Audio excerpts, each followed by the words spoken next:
All right, the array is complete. We've got all 24 panels up. We've got 2 strings of 12. I'll discuss some of the reasons why I went with a 12-string array.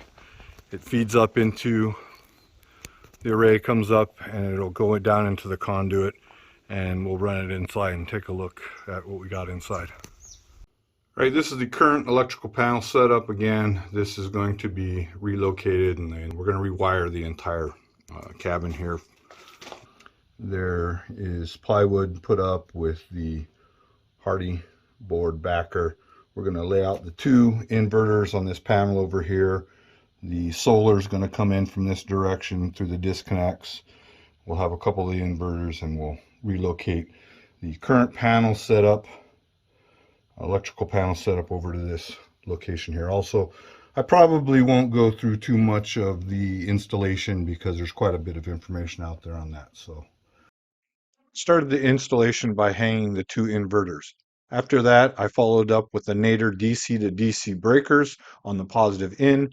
Then I installed the 300 amp bus bars. All right, the 24 panels total are broken down into 2 arrays of 12 panels each. Now I am running 1 array per each inverter, so 12 panels per inverter. In reality, 1 inverter could handle all of the panels because it does have 2 MPPTs in each of the inverters. However, I am splitting the 24 panels into 12 and 12 into each inverter. What you're seeing me do here is I'm wiring in the IMO solar disconnect switch. That's going to allow me to disconnect the solar panel input from the solar panels, and I can cut that power going into the inverter.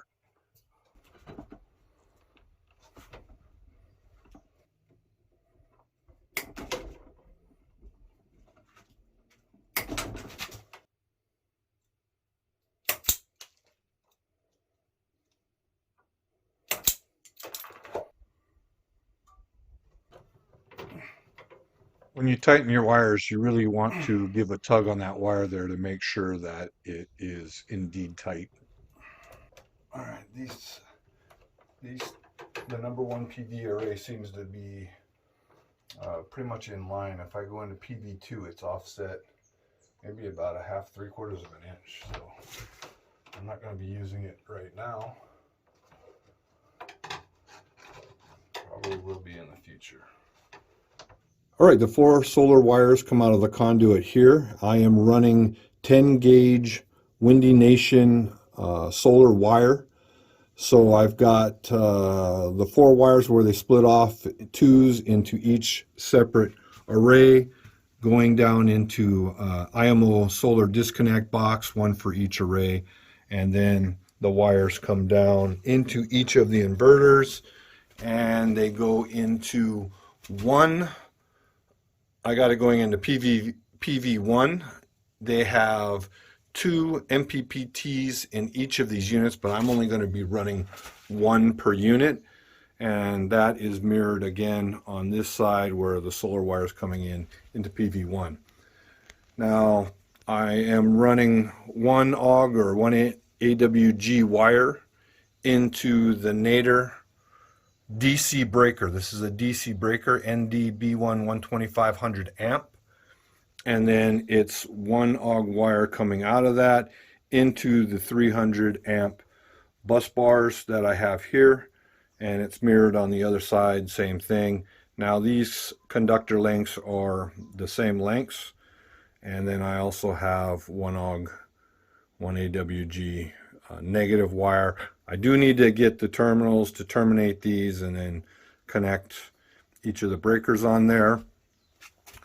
Now I am running the 2 units as a 240 system. So the communication cables for 240, you have to connect the inside to the inside of the next one.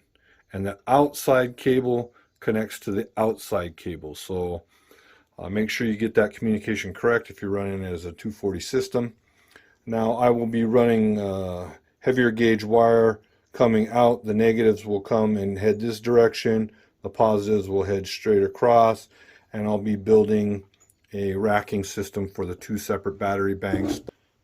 But let's get into the reasoning behind going with the 2 solar arrays of 12 panels. That's kind of a lot of panels, but the panels are used. They are from Santan Solar. They're 235 watt panels, 37.2 volts each. The panels are not brand new, and they are rated to be at least 80% or more from Santan Solar. Mine are more than 80%.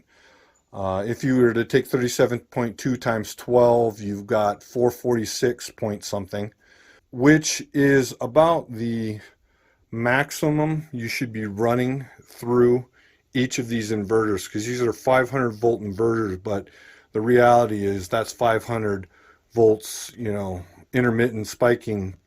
It should not run continuous over 450. So you really should keep your panels below 450. Now you might say, yeah, 446, that's kind of borderline of 450, but what is really happening is that's full power, right? Brand new panels. These panels are not putting out full power. They're putting out maximum I've seen 12 panels, 90 degrees to the sun. I've seen no more than 420 to 424 maximum on each of the arrays.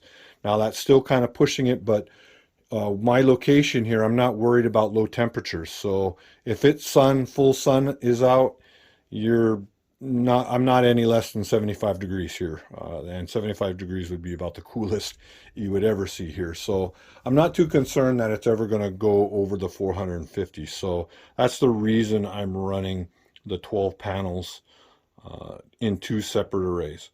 All right, that's it for this trip. We're getting closer. Next trip, I'll build the battery banks and we'll get this thing all fired up.